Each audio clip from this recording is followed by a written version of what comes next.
this episode of OSLinux1. So in this episode I want to go over, well, Proton, yes, but a different search engine I mentioned before. It's called DuckDuckGo. You can use it on your phone. There's an app, and you can use it on a computer or laptop, whatever you want. But if you notice, I have it here, but that's what I'm using. It blocks a lot of tracking cookies that track you, like Facebook, Twitter, Instagram. The kind of content that shows up on your Facebook page. Well, because there's cookies that track you, it track your online activity. And when you use Google, they have relations with Google, and they share information, and they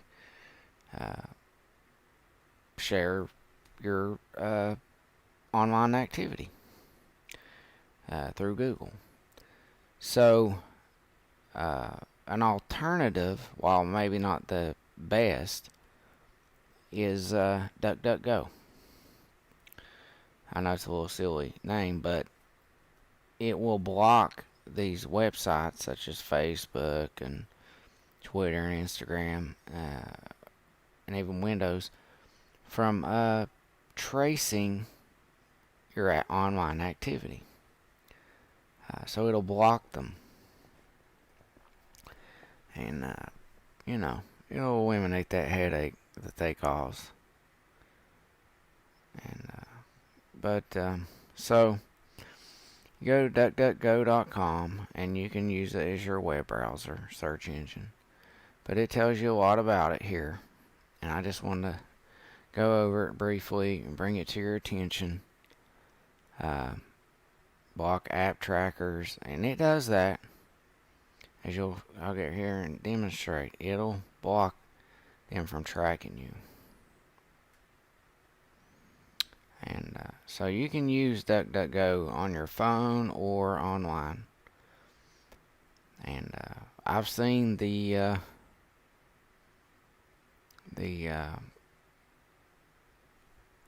results. So here we go. Let's go for a search.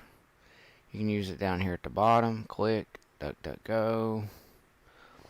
Let's just say I want to go to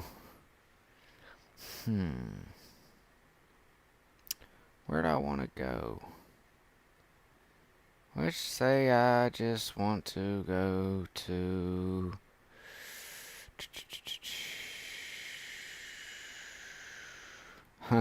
can't even think of a place to go.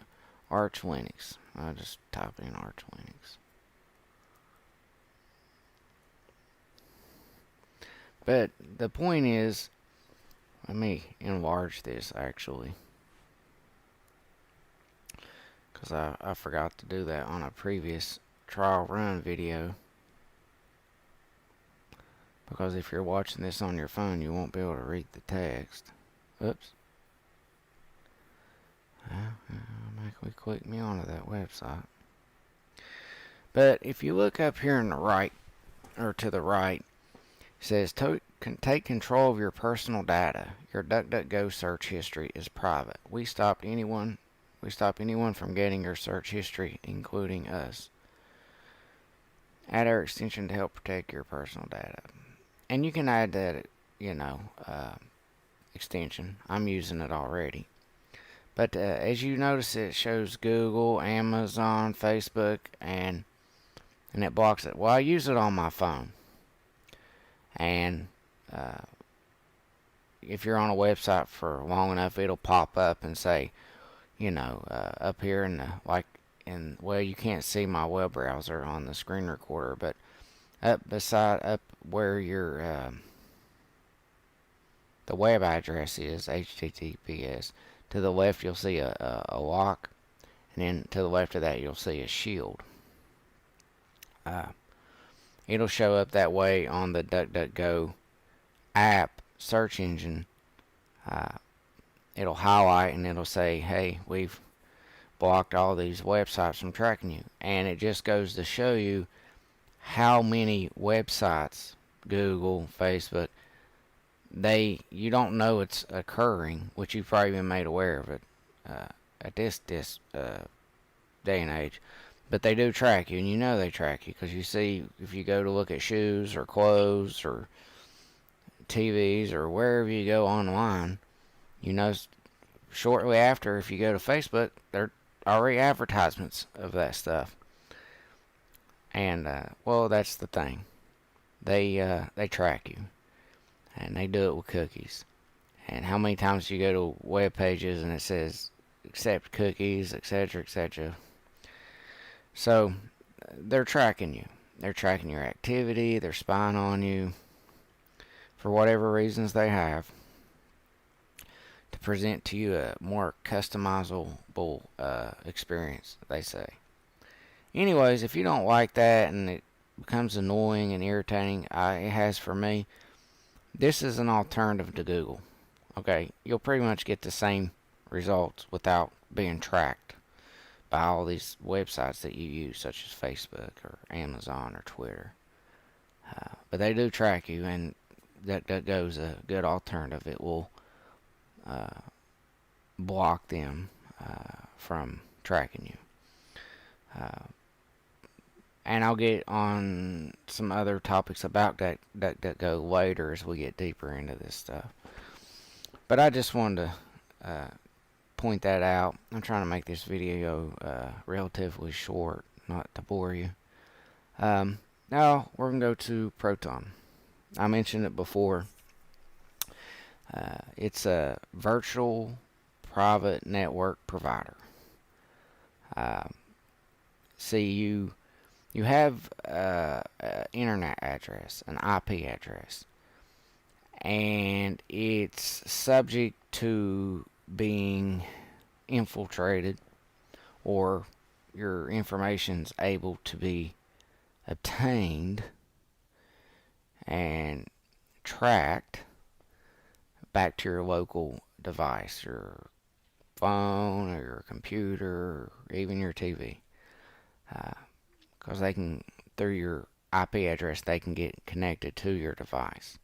And if they know how to hack, and if they know how to go through back channels, back doors into your devices, they can get into your systems and access a lot of your information. There's people out there that can do that. So that's where virtual private networks come into. And there's a lot of virtual private network providers, and some are better than others. As I mentioned before, I did my research, I looked into it, I took my time, and Proton, there's a few others, but Proton was the one I chose because it was the most consistent. And they offer not just a virtual private network, but they offer safe emails that can have encrypted emails, encrypted drives with files. It's cloud based, but they can provide you with more online security from your common online thieves and spies. So you can go to their website and look at their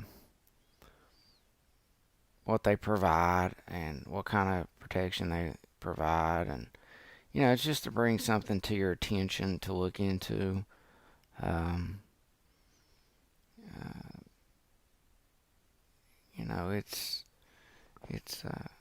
It's a good thing to do. You'd be surprised at how much information that you're revealing about yourself online, and what all these third-party entities can access. and what they use it for, and how they can get your information and share it to other uh, um, well, I'd say companies, but um, other people can acquire it from them, and they can, for whatever reason.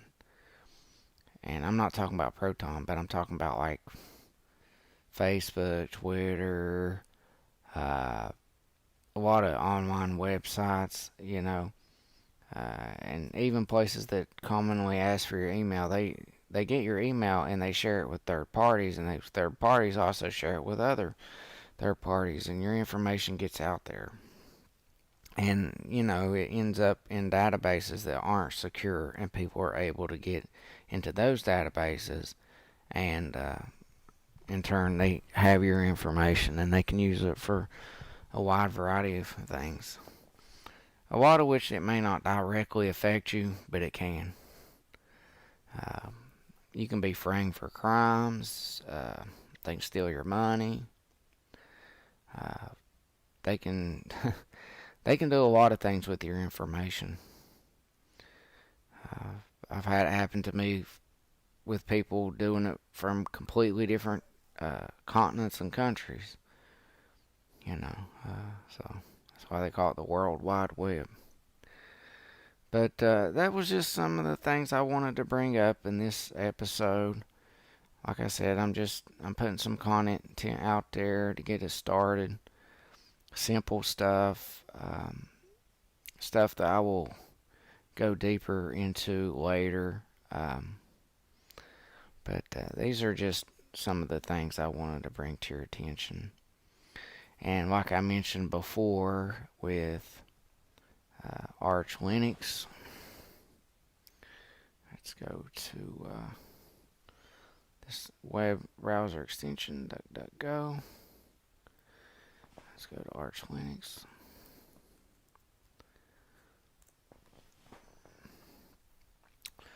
And I want to click on the installation guide.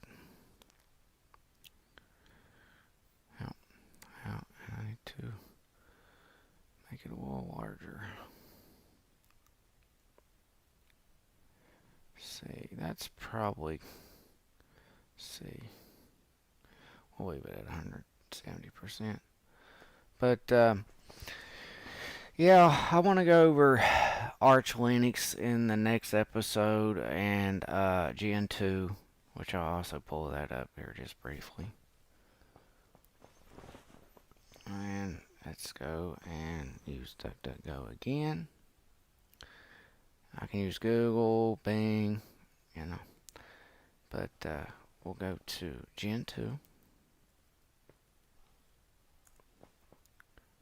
And inside Gen 2. And we can go to Getting Started and Gen 2 Handbook. Let's put this in at 200%. Well, don't need it at 200%. But anyways, handbook and installation guide's kind of the same thing here. But both of these versions of Linux are typically aimed at advanced Linux users. But as I mentioned in my previous video, I've looked for sources of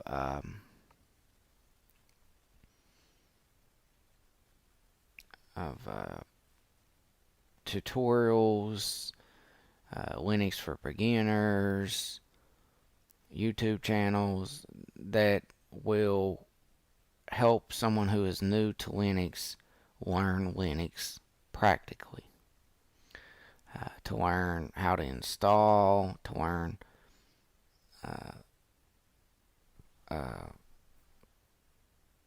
to learn the command line, to learn how to set up things like a desktop environment and your network.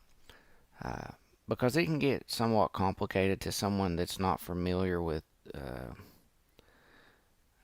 terminology within computers, uh, information technology. But what I aim to do in the future, I'm trying to wrap this up within a couple minutes, trying to keep this under 20 minutes or around 20 minutes. These installation guides and these handbooks, they do a pretty good job. Uh, Gentoo's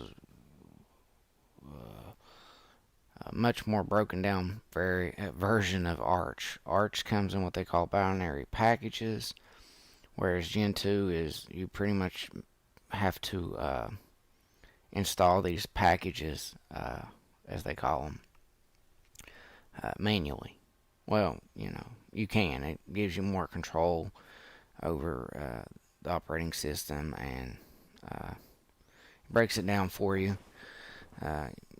It's like doing it manually, whereas it comes, clumped together in packages in Arch. They're both very customizable.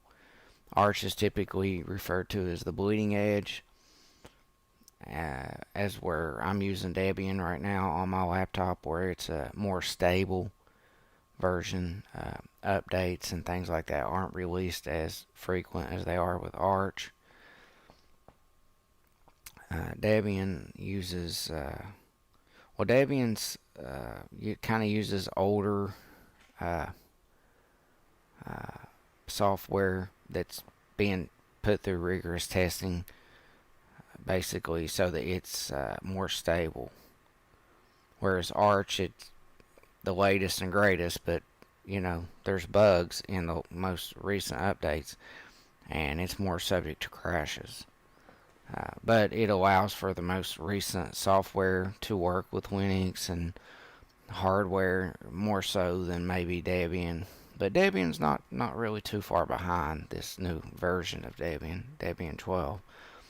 But we're just scratching the surface, really.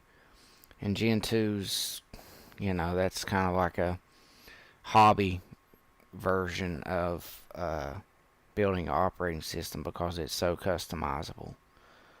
And I'm not just talking about the desktop environment, I mean like the inner workings, if you will, of the operating system.